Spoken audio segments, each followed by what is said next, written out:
Y bien, querido amigo y hermano, en esta ocasión, para hacer una breve meditación de un relato, un suceso bastante conocido, o quizá no tanto, según como leas el Antiguo Testamento y las historias acerca del pueblo de Israel. Ayer, cuando leía la meditación del capítulo 8 del libro de la hermana Silvia Celada, ella al pasar mencionaba el relato que estaba en el capítulo 11 de Números, ¿sí? En el llamado Pentateuco, en la Torá, ¿sí? Acerca del pueblo de Israel. Entonces voy a leer eso ahora. Números capítulo 11, los primeros 5 versículos solamente voy a leer. Dice así la palabra del Señor. Y aconteció que el pueblo se quejó a oídos de Jehová, y oyólo Jehová y enardecióse su furor, y encendióse en ello fuego de Jehová, y consumió el un cabo del campo. Entonces el pueblo dio voces a Moisés, y Moisés oró a Jehová, y soterróse el fuego, y llamó a aquel lugar Taberá, porque el fuego de Jehová se encendió en ellos. Y el vulgo que había en medio tuvo un vivo deseo, y volvieron, y aún lloraron los hijos de Israel, y dijeron, ¿quién nos diera a comer carne? Nos acordamos del pescado que comíamos en Egipto de balde, de los cohombros, y de los melones, y de los puerros, y de las cebollas, y de los ajos. Y ahora nuestra alma se seca, que nada sino maná ven nuestros ojos. Hasta aquí nada más voy a leer una breve meditación acerca de esto. En primer lugar quería ¿no? Aclarar este término tabera, que significa que quema, ¿no? Eh, o también la paz ardiente, tiene distintas traducciones, ¿no? En hebreo, la paz ardiente, incendio, quemazón, ardor, ¿sí? Se puede traducir de distintas formas, ardiente, ¿no? Bien, el hecho es que, bueno, eh, aquí vamos por parte, ¿no? Aconteció que el pueblo se quejó. Israel, habiendo sido ordenados, organizados, limpiados, apartados, bendecidos, enseñados a dar, se les recordaba la liberación de Dios. Se les dio la presencia de Dios y las herramientas para avanzar a la tierra prometida.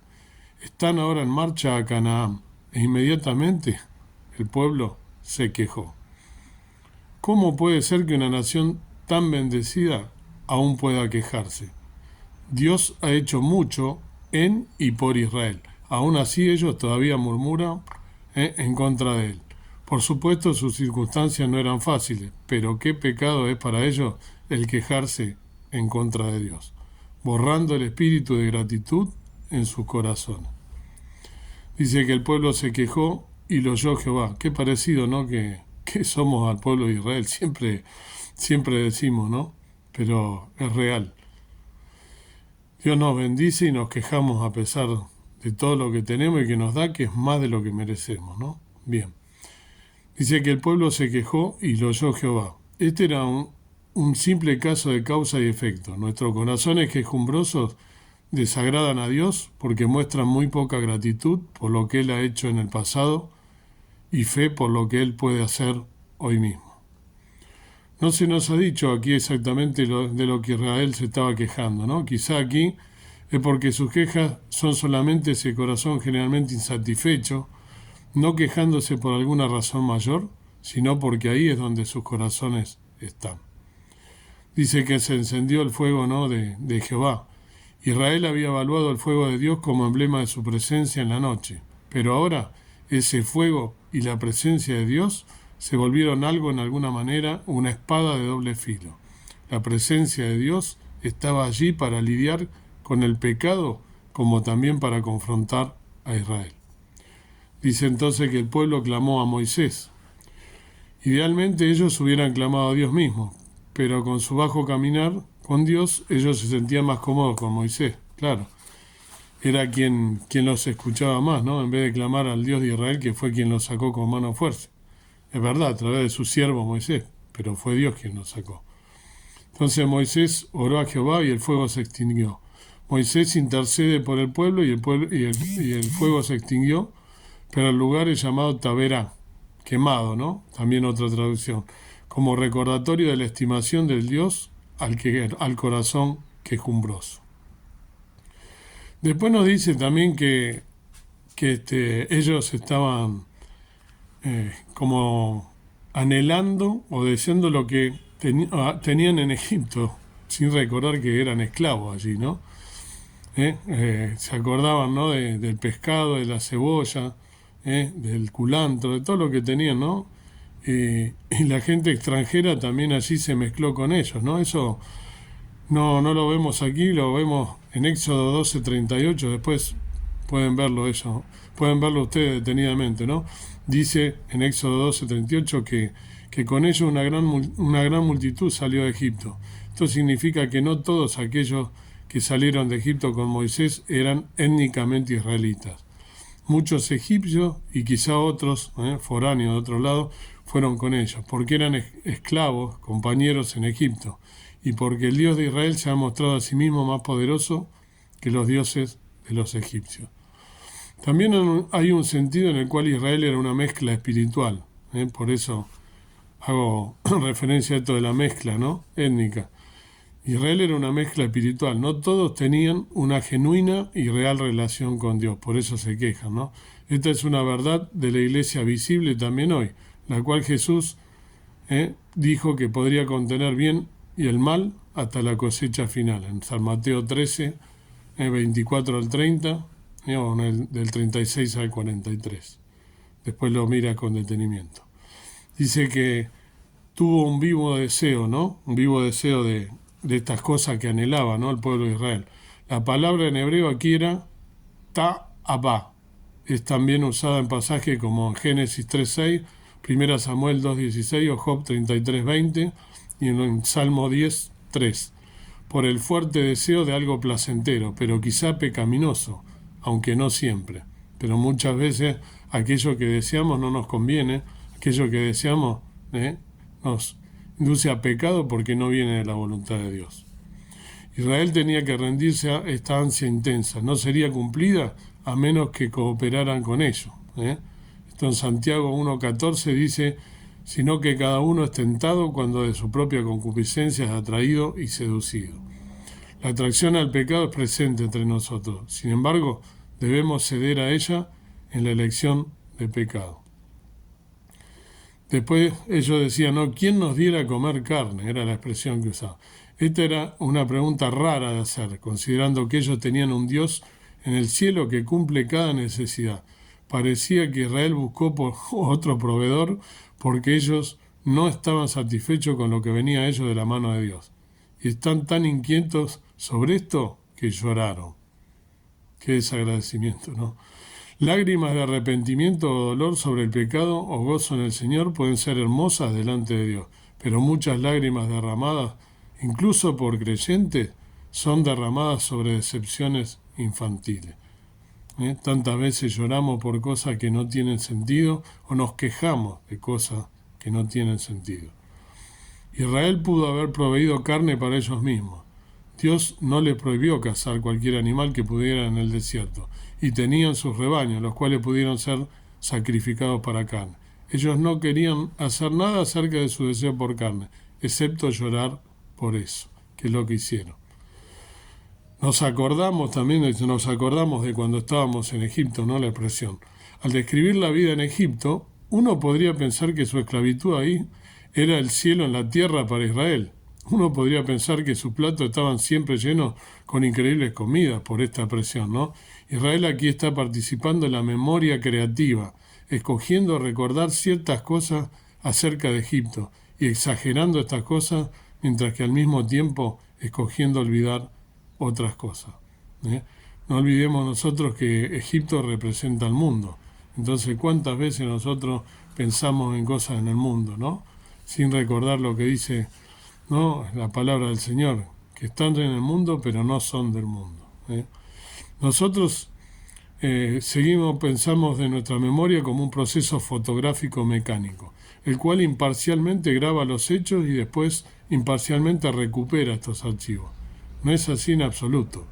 La memoria, tanto en grabar y recuperar, es un proceso creativo.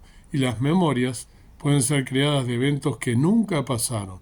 Esto es mucho más el dolor de las familias que han sido heridas por el síndrome de falsa memoria, donde memorias de abuso en la infancia y tales son creadas, por ejemplo, ¿no? Pero bueno, esto viniendo a colación. La memoria seguido romantiza el pasado. Uno puede anhelar por regresar al ambiente espiritual de su juventud, cuando todos parecían estar muy bien con Dios y más en fuego. Sin embargo, esto es a menudo confundido con un simple anhelo de nuestra juventud. Cuando las cosas parecían mucho más simples, nuestras responsabilidades eran menores y todo era más nuevo. Israel se enamoró con ilusión del pasado, que tan maravilloso era Egipto, en lugar de ver lo que Dios tenía para ellos en el futuro, la tierra prometida, la cual era realmente una tierra que fluía leche y miel, toda la buena comida que ellos pudieran querer. Lo mejor de Dios para nosotros siempre está adelante, nunca detrás nuestro. Pues nada sino este maná, decía, ¿no? Que no tenían nada sino este maná, se quejaban. Esencialmente sus quejas en contra del maná eran: no es lo suficientemente emocionante, es aburrido. Es como si dijeran así, ¿no? Esta espantosa falta de gratitud no era nada menos que haber menospreciado al Señor.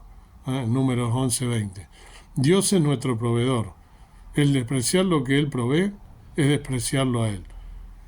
No es el trabajo de Dios entretenernos, y nosotros deberíamos ser más que hijos que demandan ser entretenidos y entusiasmados. Y ahora nuestra alma se seca, ¿no? Otra expresión que usaron. El corazón quejumbroso romantiza el pasado, pero también exagera los problemas del presente. Nuestra alma se seca. Era una grave exageración. Nuestra alma se saca, decía. Dios no los desecharía en el desierto. De hecho, Dios proveía cada una de sus necesidades, aunque no cada deseo, por supuesto.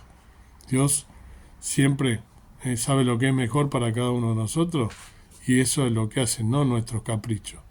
Su sabor era como sabor de aceite nuevo, ¿no? Decían, volviendo a rememorar lo de Egipto. De hecho, el maná era una excelente provisión. Aparentemente podía saber como donas, sin embargo, proveía toda la nutrición necesaria para un largo viaje a través del desierto. Dios, querido amigo, hermano, es sabio y les daba todo lo que necesitaban, todos los nutrientes, sin embargo se quejaban. Ellos nunca estaban satisfechos, incluso Dios mismo no podía complacerlo, porque ellos siempre estaban prefiriendo su propia sabiduría a la de Él. Dios va a salvarnos en su propia manera o de ninguna manera, porque de esa manera, siendo el plan de infinita sabiduría, es imposible que podamos ser salvos en alguna otra. Que Dios nos ayude a poder ser agradecidos con lo que Dios nos da cada día, que es más de lo que merecemos y solo lo que necesitamos. Pero muchas veces nosotros queremos más en este mundo, que estamos siempre queriendo más, y somos quejosos y no nos conformamos con nada. Querido amigo y hermano, tenemos que poner nuestra mira en las cosas de arriba, ser agradecidos, como decía en otro pasaje, ¿no? Teniendo con qué vestirme, el sustento, ¿no? Y dónde estar, más que suficiente. No seamos tan materialistas, dejemos las cosas materiales de lado y busquemos las cosas espirituales, que son las únicas que van a persistir. La palabra de Dios, que nunca va a dejar de ser, y las cosas espirituales, que es a lo que fuimos llamados. Dios quiera que nos bendiga y que podamos salir de este Egipto, de nuestro Egipto, sea cual fuese tu Egipto, que dejemos de quejarnos, que dejemos de estar mirando la viga en el ojo ajeno, que dejemos de estar insatisfechos, que seamos agradecidos a lo que Dios nos da y que tengamos fe para poder estar en los caminos del Señor, y mirando hacia adelante, que es lo mejor, lo que Dios nos da. No estoy diciendo con esto que lo que viene adelante sea mejor en el sentido real de los hechos que van a venir, porque esto no es así, lo dice la Biblia claramente, pero sí que debemos ser agradecidos y estar confiados en lo que el Señor tiene preparado para cada uno de nosotros. Que Dios nos bendiga. Amado Dios y amado Padre Celestial, gracias por tu palabra, gracias por tu gracia infinita, por todas tus provisiones que son más de lo que merecemos e inclusive lo que necesitamos, porque tú eres sabio, tú eres poderoso y sabes qué es lo que nos conviene a cada uno. Que podamos estar pasando nuestro peregrinar por este mundo, por este Egipto, por este desierto, que podamos salir del Egipto, del mundo, y que podamos realmente como hijos verdaderos no estar deseando y añorando el pasado, pensando que fue mejor, sino mirando hacia adelante para poder proseguir, como decía Pablo, hacia la meta, teniendo en claro cuál era la carrera que debemos correr, tomados de tu mano, del Evangelio, con toda la armadura del Señor con que nos fue dada para poder vencer y para poder también decirle al mundo cuán grandes cosas ha hecho y hace cada día por cada uno de nosotros. Dejamos todas las cosas en tus manos, pidiéndote que nos ayudes a ser vencedores. Con nacimiento de gracias en el nombre precioso de Cristo nuestro Salvador. Amén. Que el Señor te bendiga en este precioso día.